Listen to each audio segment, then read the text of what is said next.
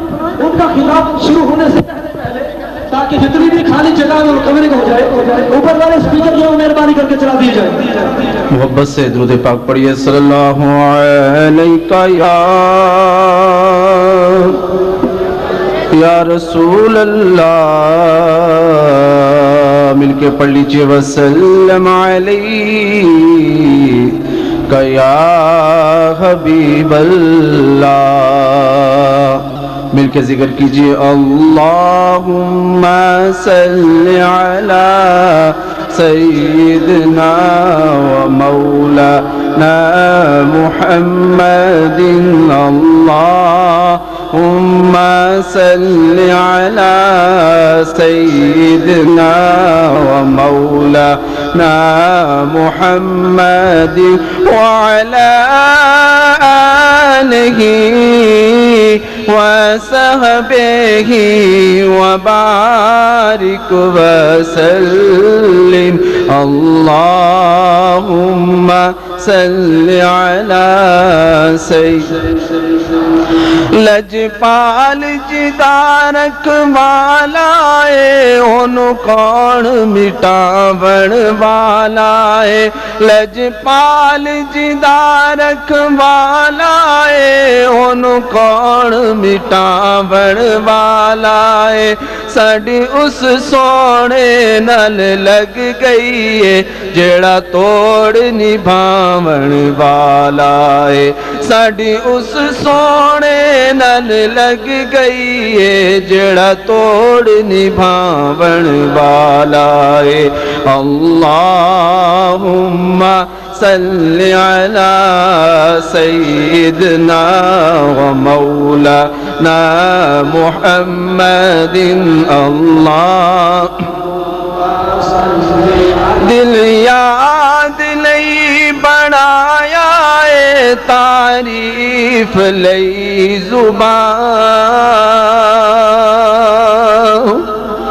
دل یاد لئی بنایا ہے تعریف لئی زبان. وکیاں بنایا سونے دے دیدار واسطے. اللہم صلی علی سیدنا و مولانا. سب سے اعلیٰ ہو اولا ہمارا نبی, سب سے بالا ہو اعلیٰ ہمارا نبی. اپنے مولا کا پیارا ہمارا نبی, اپنے مولا کا پیارا ہمارا نبی. دونوں عالم کا دولا ہمارا نبی. اللہم صلی علی سیدنا.